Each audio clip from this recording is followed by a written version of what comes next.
Namaste. Today we will start the second chapter of Bhagavad Gita, which is the Sankhya Yoga.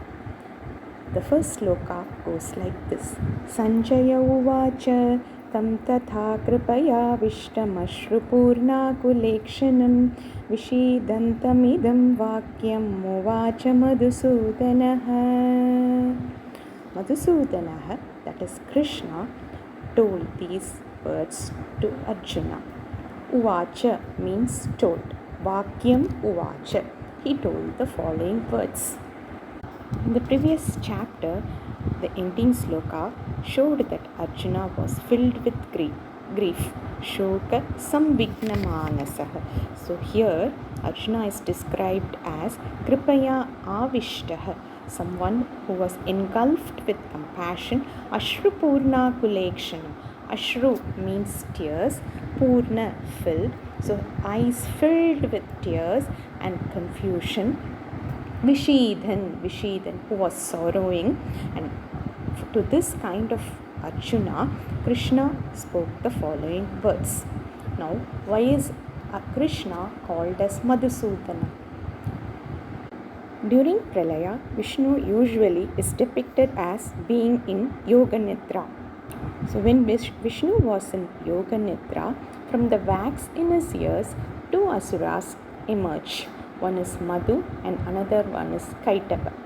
These two asuras tried to kill Brahma, and Brahma prays to Jagannatha, the Divine Mother, since Vishnu is in Yoga Nidra. The Divine Mother appears and awakens Vishnu. Thereafter, Vishnu fights with the two asuras for almost 5,000 years. The Divine Mother also creates a delusion in the minds of the two asuras. So the two asuras ask Vishnu, ask for a boon from us. Now Vishnu, finding it as the right time, says. So Vishnu asks for the boon that the two asuras be killed by him. Now the two asuras understand that they have been cheated and say that let them be killed by Vishnu in a place where there is no water. Being Pralaya, everywhere it was just water. Vishnu now takes the two asuras onto his lap and with his discus kills them. Hence he is called Madhusūdanaḥ and Kaitapa.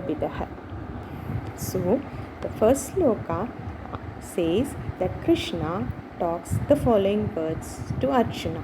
The second sloka is Shri Bhagavān uvāca kutas kaśmalam idaṁ viṣame samupasthitam anārya-juṣṭam asvargyam akīrti-karam arjuna. Bhagavān starts scolding Arjuna. Kutaha kaśmalam idaṁ. Kaśmalam, weakness. So, viṣame, in testing times, in difficult times, samupasthitam. So where did this weakness come in you in these difficult times? And what kind of weakness this is? This is not fit for a respectable person or for a hero like you. Anārya-juṣṭam. Arya, we all know is respectable. Anārya, it is not fit for a respectable person. Anārya-juṣṭam. Asvargyam, it doesn't fetch you heavens. Akīrti-karam, and gives you bad name or disgrace. Hey Arjuna, it's not fit for a person like you. It's asvargyam, which means doesn't fetch heaven, and it is disgraceful. So where did this kind of weakness come? This is the first thing that the Bhagavān asks, and next sloka is going to continue his scolding, which we will see tomorrow. Dhanyavadaha.